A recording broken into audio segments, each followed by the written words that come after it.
Hi friends, இன்றைக்கி நம்ம முள்ளங்கி சாம்பார் செய்ய போகிறோம். அதுக்கு நான் ஒரு டம்ளர் துவரம் பருப்பு கழுவிட்டு தண்ணி வச்சுருக்கிறேன். முள்ளங்கி சாம்பார் எப்படி செய்கிறதுன்னு பார்க்கலாம். இதை ஒரு 3 விசில் நான் விட்டுக்க போகிறேன். 3 விசில் விட்டுட்டு சாம்பார் செய்யலாம். இது ஃபஸ்ட்டு 3 விசில் வரட்டும்.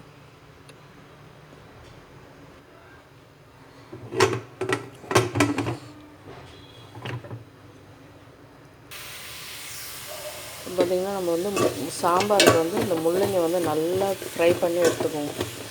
ஒரு 5 நிமிஷம் ஃப்ரை பண்ணி எடுத்துக்கலாம். அப்போ தான் இந்த காயோட டேஸ்ட் இன்னும் நல்லாயிருக்கும்.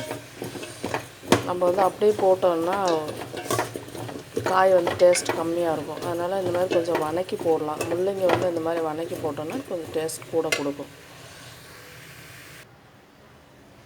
இப்போ பார்த்திங்கன்னா நல்ல காய் ஃப்ரை பண்ணி எடுத்துட்டேன் முள்ளங்கி. இப்போ காஞ்சிடுச்சு பாத்திரம். இதில் கொஞ்சம் எண்ணெய் ஊற்றிக்கலாம்.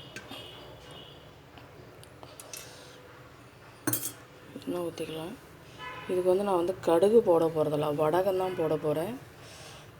எண்ணெய் காயட்டும்.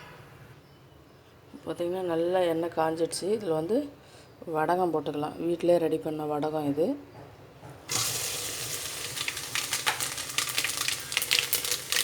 கூட பூண்டு போட்டுக்கலாம். பூண்டு ஒரு 10 பூண்டு போட்டிருக்கிறேன். நல்லா வதங்கட்டும். அப்புறம் வெங்காயம், சின்ன வெங்காயம் ஒரு 10லேருந்து 15 வெங்காயம் நான் சின்ன வெங்காயம் கட் பண்ணி வச்சுருக்கிறேன். போட்டுக்கலாம்.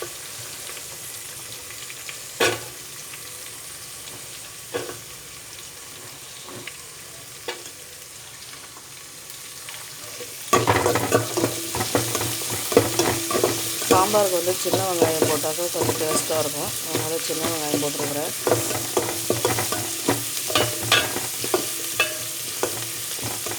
ரொம்ப வதங்கணும்னெல்லாம் தேவையில்லை. கொஞ்சம் வதங்கினா போதும். ஏன்னா சாம்பாரில் வெங்காயம் கடிபட்டு சேர்ந்தா நல்லாயிருக்கும். அந்தளவுக்கு போதும். இது கூடவே தக்காளி 2 தக்காளி கட் பண்ணி வச்சுருக்கிறேன். கொத்தமல்லி, கருவேப்பிலைகளே போட்டுக்கலாம்.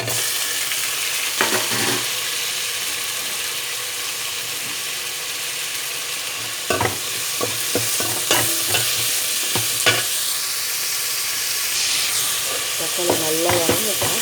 இது வதங்கிறதுக்கு நம்ம உப்பு போட்டுக்கலாம். நான் பார்த்திங்கன்னா கல் உப்பு எடுத்துருக்குறேன். கல் உப்பு போட்டுக்கிறேன்.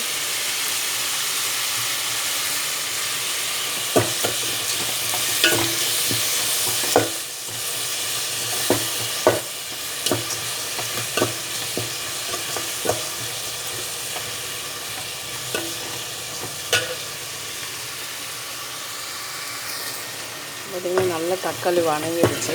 இந்த மாதிரி நல்லா வதங்கிடும். அதுக்கப்புறம் நம்ம மஞ்சள்தூள் கொஞ்சம் போட்டுக்கலாம். ஒரு ஸ்பூன் மிளகாய்த்தூள் போட்டுக்கிறேன். ஒரு ஸ்பூன் தனியாத்தூள் போட்டுக்கிறேன். கொஞ்சம் பெருங்காயத்தூள்.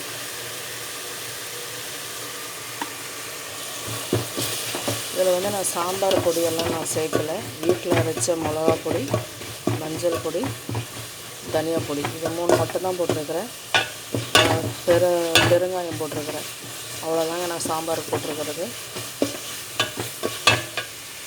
இந்த ஸ்டேஜில் வதக்கி வச்சோம் இல்லைங்களா முள்ளங்கி, அதை நம்ம இதில் போட்டுக்கலாம்.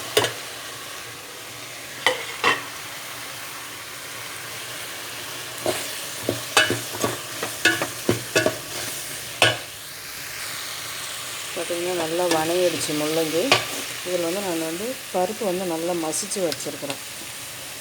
5 விசில் விட்டு நல்லா பருப்பு மசித்து வச்சுருக்கிறேன். இதை இதில் சேர்த்துக்கலாம்.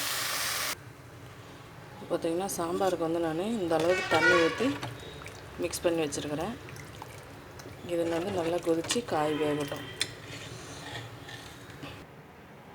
பார்த்திங்கன்னா முள்ளங்கி சாம்பார் சாதம் ரெடி ஆகிடுச்சு. இதை நீங்களும் செஞ்சு பார்த்துட்டு எனக்கு ரிப்ளை கொடுங்க. என்னோடய சாம்பார் பிடிச்சிருந்ததுன்னா லைக் பண்ணுங்கள், ஷேர் பண்ணுங்கள், சப்ஸ்கிரைப் பண்ணுங்கள். நிறைய பேர் பார்க்குறீங்க, ஆனால் சப்ஸ்கிரைப் பண்ணுறதில்ல, லைக்கும் பண்ணுறதில்ல. பிடிச்சிருந்தா லைக் பண்ணுங்கள், சப்ஸ்கிரைப் பண்ணுங்கள்.